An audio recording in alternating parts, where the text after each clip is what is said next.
everybody. I'm Larry Ridley, and this is the NFL on EA Sports. It's a Super Bowl 48 rematch featuring two linebackers who are tackling machines. It's Brandon Marshall going up against Bobby Wagner. With that, it's time to hook up with our commentators in the booth as we turn it over to Brandon Godden and Charles Davis.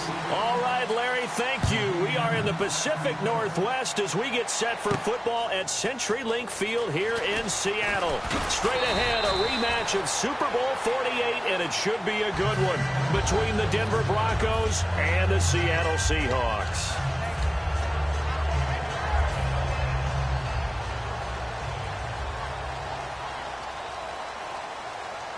And the D-line pinching together must be expecting the run.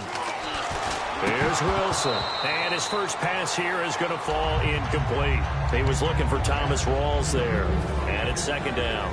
Here's the offense. Certainly some threats on this offense, and one of them that they target is Doug Baldwin. Not only does he do a nice job catching the ball downfield, he's also a tremendous blocker that helps unleash the running game. And he gets it here to right around the 24 before he's out of bounds. Give him 5 on the carry there, and it'll set up a third down. Third play here, this opening drive, as they're up against a 3rd and 5. And a look at the defense now. Now Wilson. Oh, the ball comes out on the hit, but they'll say it's incomplete. C.J. Prosise was the intended target, and it's 4th down. Third down is the down. Both sides know they absolutely have to win, and the name of the game for the defense is pressure on the quarterback. But pressure on the quarterback with contact, that's how you end up winning it.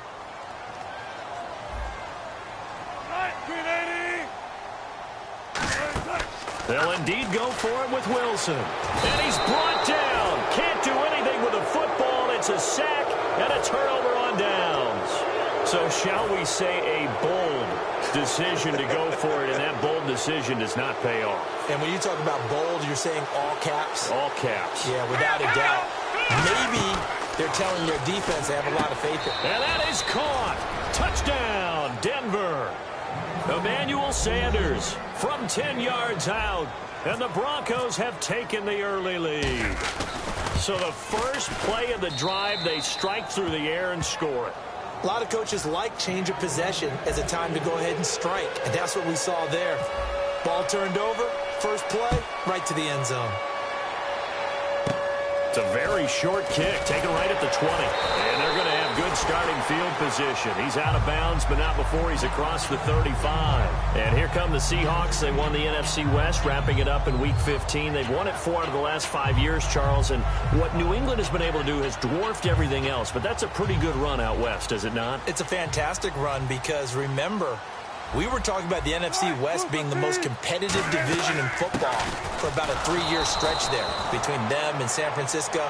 Remember, the Rams played all of them tough. Arizona got involved in the whole deal. So it's a great run by them, and they don't believe that they're finished, not by any stretch of the imagination. They're looking to get one of the home field advantages in the playoffs.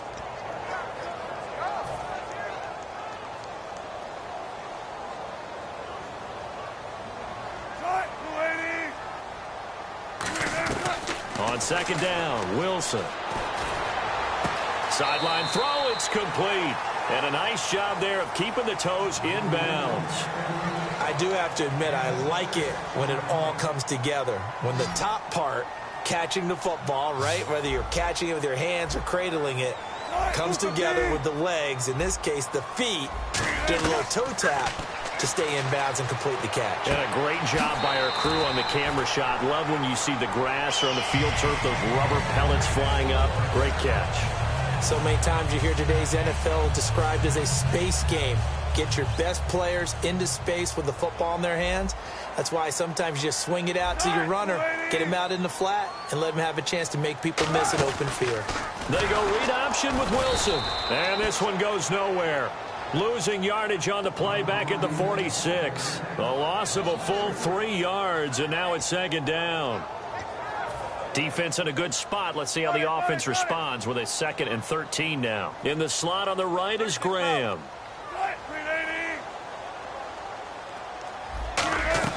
Now Wilson on second down. And he'll be hit as he releases it, and that'll fall incomplete. When defenses get to the quarterback that quickly, a lot of times it's called a jailbreak. It wasn't quite that fast, but fast enough that he had no time to look downfield and set himself to throw the ball. And as he tried to do that, he was hit and it forced an incompletion.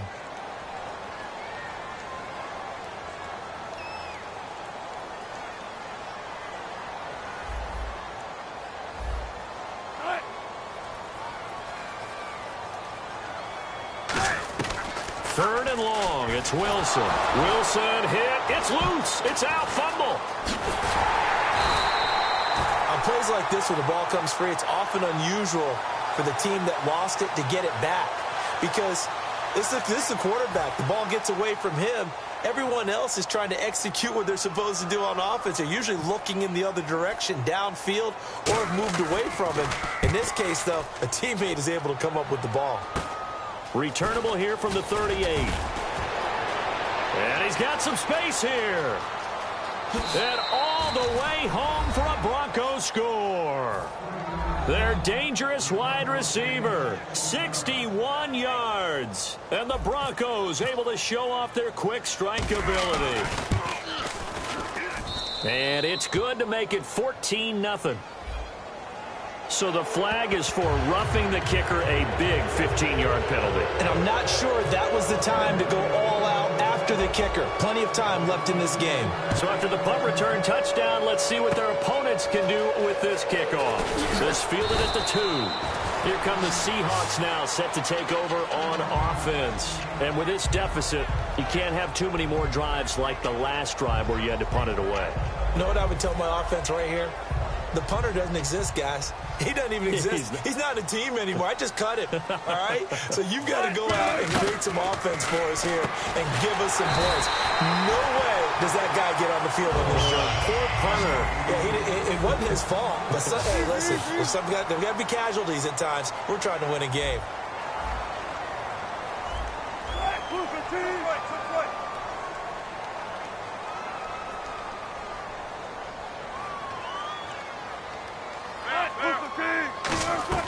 They'll throw on first down with Wilson. And no escaping this time as he'll go down. They got him for a sack.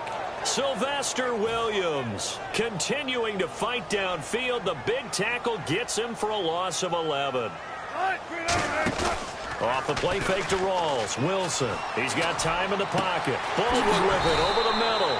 A gain of 32 that time. I don't care how many times you tell the story, it never loses its luster for me. Doug Baldwin, undrafted out of Stanford, and plays like a #1 receiver should in the NFL. I don't care how you cover him. I don't care that his size isn't great. He's the one that typically comes up with the football. Absolutely. His roots go all the way back to Gulf Breeze, Florida, where he's from, right on the water near Pensacola, and then, of course, to Stanford, and, boy, he's been good. For Rawls, they're going to need to figure something out going into the playoffs because you look back to Week 15, 21 carries, 34 yards. That has to improve if they want to make a run. I agree totally with that because even though they have switched to Russell Wilson being the focal point of their offense, running the ball is still their bread and butter, and if they have Thomas Rawls at peak efficiency, then the Seahawks are really ready to go. But the Rams defensive front, when they're at their best, 3 first-rounders up front, hard to move it against them. That's very true, and that's who he was going against in Week 15.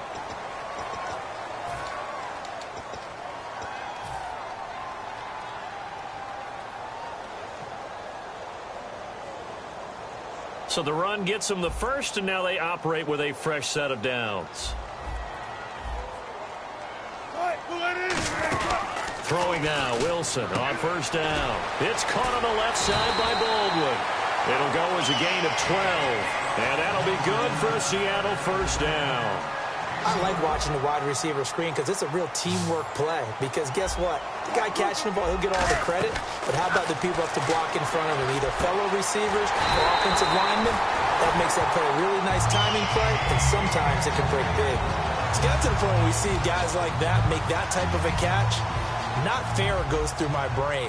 That size, that speed, and now they're acting like wide receivers too. Yeah, tight end one-handed catches. They're kind of like wide receiver one-handed catches nowadays. Just not right. That's going to go as a loss of a yard, and it'll be second down. Well, it didn't work there. Are you okay with that play call? First and goal from this far back, trying to get it to the outside. I am. They feel like they've got a little bit more room there to operate. What they were counting on is picking up a few yards and keeping the playbook open for the next down going forward. Instead, they've changed everything. Now they have to only go in one direction, and that's likely throwing the ball. On third and goal, Wilson. And this is going to be incomplete. Jimmy Graham, the intended receiver. And that brings up fourth down.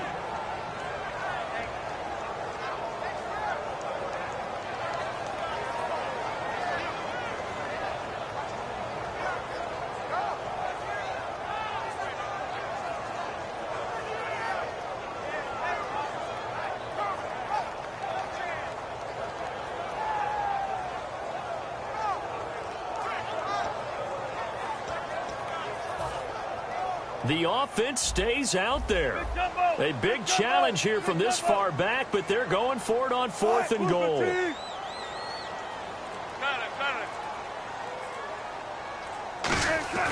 Fourth down. Here's Wilson. End zone caught. Touchdown, Seattle. Tyler Lockett, a 5-yard touchdown. And the Seahawks have made this a one-score game. Fourth and goal, and they found a way to throw it in the end zone for a touchdown. And these defenses, they just like 3 downs, get off the field. But here they had to go 4, couldn't get it done. A lot of the time, you're looking up and saying, okay, if I hold them for 3, at worst, I give up a field goal attempt. When they go for it, sometimes it really affects the defense because maybe they're not mentally prepared to go that fourth down. And the kickoff sails out of bounds, and that's going to be a penalty. You can see the looks on the faces of the rest of the team. You have one job to do. Just kick the ball and play. Well, that's exactly right, Charles. The kicker, this is just inexcusable. Absolutely inexcusable. Everyone out there slugging it out for the entire game. Execute your job. Now a toss. This is for Sam. And he's going to be met at the line of scrimmage and taken down. It's a loss of a yard there, and now second down.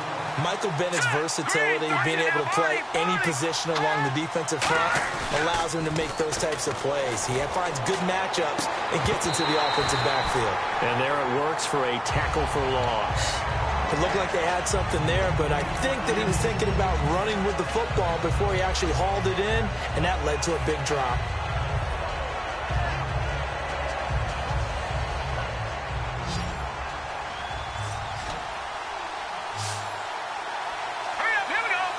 Sanders in motion right.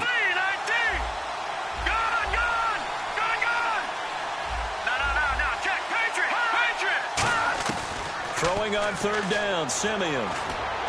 And he can't hang on to it. Nearly picked. He's known for his hands defensively, but instead it just brings up fourth down. On fourth down, it's Riley Dixon on now to kick it away for Denver. Back deep for the Seahawks, the All-Pro returner from 2015, Tyler Lockett.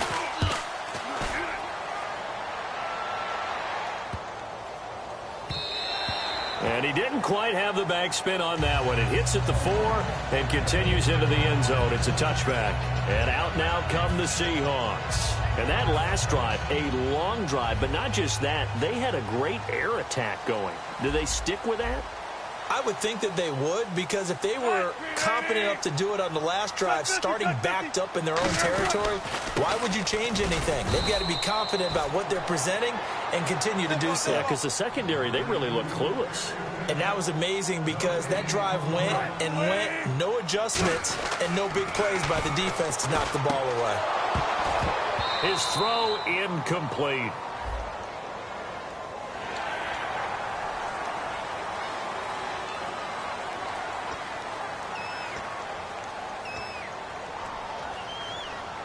Second down, and the offense needing 5 yards.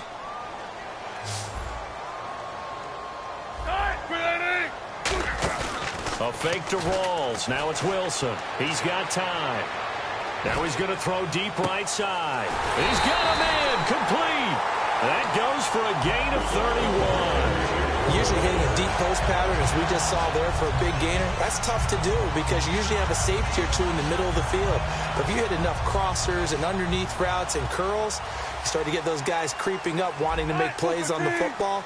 It's the equivalent of a changeup in baseball. You show your other stuff, throw the changeup, and on that play, it worked for big yardage. 2 yards on the pickup there. It'll be 2nd and 8. Well, so many times we look at a short run and we praise the offense for trying to set the tempo and establish things, but the defensive guys, hey, they just won the battle there. It wasn't a big run given up. They don't always have to absorb the body blows. Sometimes they dish them out themselves. 2nd down, 8.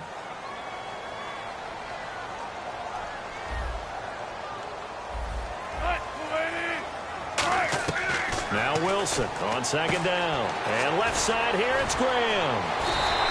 A nice pickup there of 11 yards, and it'll move the sticks. When you execute a drag or a crossing route really well and give them a chance to let it develop a little bit, you can gain some significant yardage hitting your tight end on that one. They'll throw on 1st down with Wilson. He couldn't quite hold it. Got hit. Ball pops out, incomplete.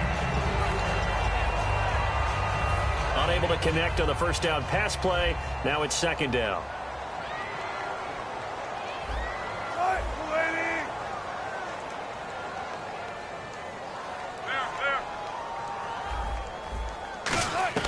Again on 2nd and 10. It's Wilson. And Graham's got it over the middle.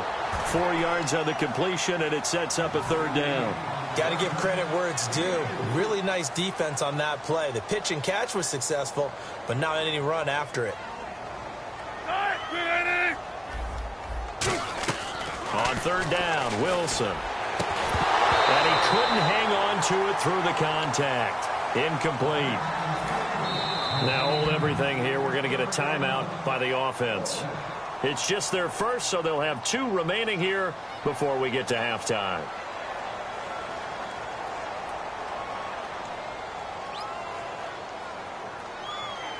So they're going to come to the line here, and it appears try to go for it on 4th. They'll come out in the pistol. They'll try and throw for it with Wilson. And this is incomplete. Well, partner, recently we've had a lot of MVP discussions.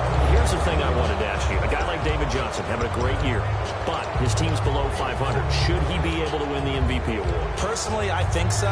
I think what always hurts a guy like David Johnson in that position is if you have other people having monster years as well. So for a lot of voters, the tiebreaker is who's having a better team season. And that's what ends up eliminating guys like David Johnson. Despite the year he's having, in any normal deal, David Johnson would be one of the top 2 guys for the MVP race. 12 yards on the pickup, and it's a 1st down for the Broncos. Looking to speed things up here, going with some tempo. Simeon on 1st down. There were a couple holes there, partner. Was that zone coverage? Exactly. Now whistles come in. We're going to get a timeout here by the offense. It's just their first, so they'll have 2 remaining here before we get to halftime. Completed pass play. Now let's see if they go back to the air or to the ground.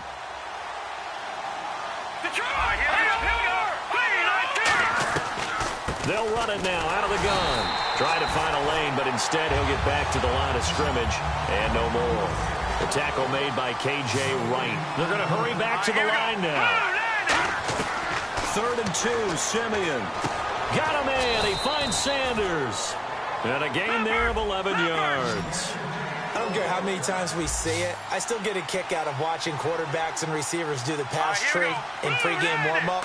But I always remember that when we go to practices, we see that after practices as well. They really tune it up, don't they? They tune it up. They know why they do it for these situations.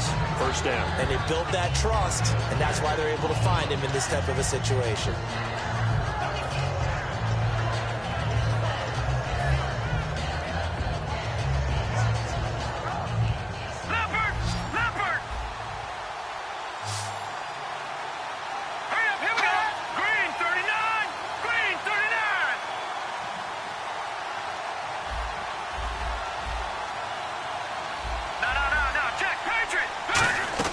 On 2nd down, here's Simeon. And that is incomplete. 16 seconds now on the clock.